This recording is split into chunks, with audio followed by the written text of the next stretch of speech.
Greetings, Earthlings. I have another very important update from the Absurdium for you.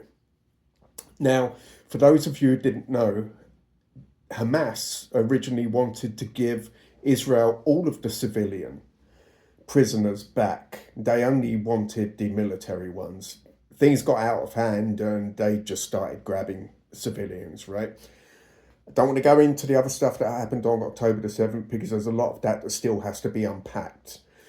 But we're starting to get a picture now of why they didn't take those civilian prisoners back. So this is from Zateo. This is Media Sans independent news outlet, well worth following. And it's entitled, "Is Israel Weaponizing the Tragic Deaths of the Bibas Children?" Netanyahu and his allies have put the Bibas family at the centre of their pro-war PR campaign, in full knowledge that the two kids and their mother may already have been killed in an Israeli strike. So, I will continue. I'm going to read the whole article because it's not that long. Since Israel reluctantly signed the three-stage Gaza ceasefire deal in Doha, a slew of prominent Israeli experts have been consistently sounding the alarm that Israeli Prime Minister Benjamin Netanyahu is already looking for a way to, quote, evade the agreement, end quote. That his far-right government harbours malicious intent to collapse the deal after the 42 days of phase one, and that the Israeli Prime Minister has riddled the path to ending the war with loopholes as well as ticking bombs and traps designed to torpedo the deal whilst placing the blame on the Palestinians. One of the most likely ticking bombs is the fate of the Bibas family. Shidi Yarden, a 4-year-old, Ariel and baby Kfir, who were abducted and taken to Gaza on October the 7th, 2023. The family has become the centrepiece of Israel's PR campaign throughout the war. When the world chanted "All eyes on Rafah," Israel responded with "All eyes on Ariel," vowing constantly to never rest until they were home. Since the ceasefire was announced, Israel further intensified its campaigning for the release of the Bibas family.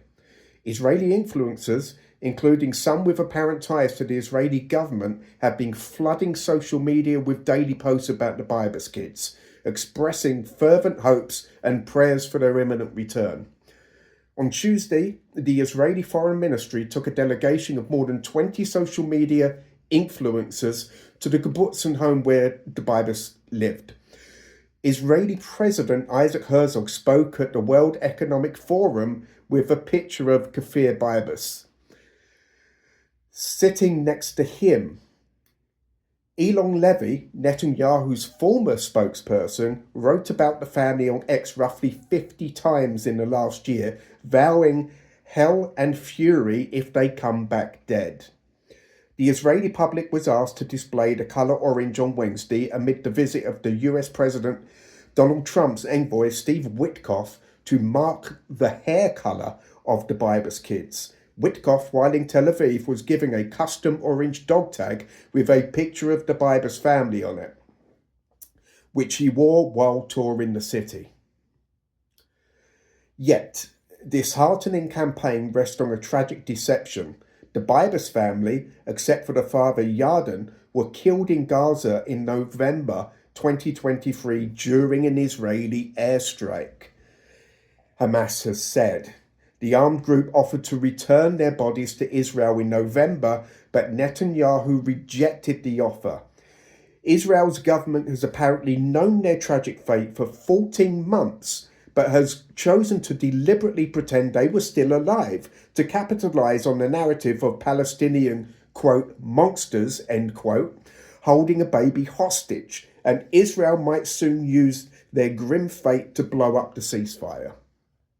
Now, the depths that these guys will plumb to is absolutely unbelievable, but because Zionists, this is what they do. So, when this comes out, and it will, because they're clearly ramping this up, because we know damn well that Smotrich has threatened to pull out of the government unless the war is restarted, and Ben Gvir has offered to rejoin should they kibosh the deal after stage one, which will help bolster Netanyahu because he's worried about the Haredi contingent of his government leaving over the forced conscription of full-time Torah students. So, yeah, when this comes out, let people know they're being fucked with again.